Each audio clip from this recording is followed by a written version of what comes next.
قافة قلال عبادة بن الصامت الأنصاري رضي الله عنه صحابة قدوات صحابة سيدا عالم رباني سنجا سكرة الموت نتلفت سكرة الموت كيدا سين يروكنا مال جين ماتي ساتين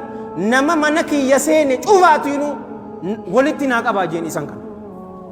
شوفا نماتي ولتك أباني فبوليين كي نمان أن إسنتم يوجرات هنوتي أرانتنا نرى كفلت داجين نما هوري نرى كبات يوجرات همدا هوري تياس أكان إسنيف كان نمان إسن همد كانين ناموسا كيساني رتي رتي يوجراتيس نرى كفلت داجين جالوون كي كإسلاما يروكنا إسان بويت سينن ورّي إسان هذا الصحابي الجليل سنجابر مساكينو تأكا كينيا سيتني وبوليين كي صحابة رسول صلى الله عليه وآله وسلم صدركا إسان كبان إيسي تك قفان نجعلان تك رسول صلى الله عليه وآله وسلم إجاني أغرني تنقفني فديلان إسي أسي في أسي متين سنينجا بونياني ني هاي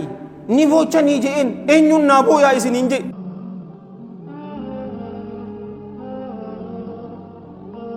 namni an isaan miidhe yoo jiraate ofii naa godha yoo horiin irraa qabaattan horii keessan isiniif haa kafaluun isiniin jechuu jira malee isin booyaaniin irratti arjoomtanii jeeniyaa jiran akkamitti ati ofii sii goona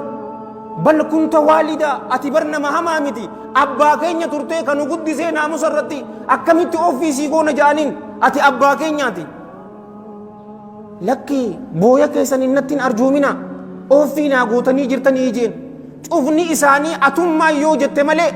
waan takka wanni ati nu goote hin jirtu nu cufaatu ofii sii goonee jirra yeroo jaan harka isaa ol qabeetiti allahumma fashhad allahumma fashhad allahumma fashhad jeediti laa ilaaha illa allah muhammadun rasulullah yeroo jettu lubbuun isaa keessaa baateen isiniin jee obboleeyyan kiyya dalagee jira gaa qophaa'eefii jira arraba keenya naamusa namaatirraa obboleeyyan keenya akka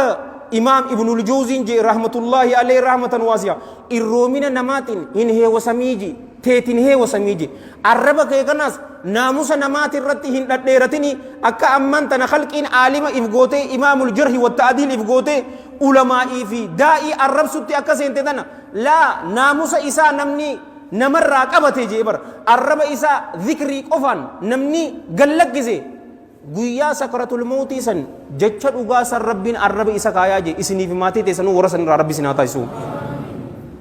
ismaa shi'ita fa innaka mayyitun hamma feete jiraadhu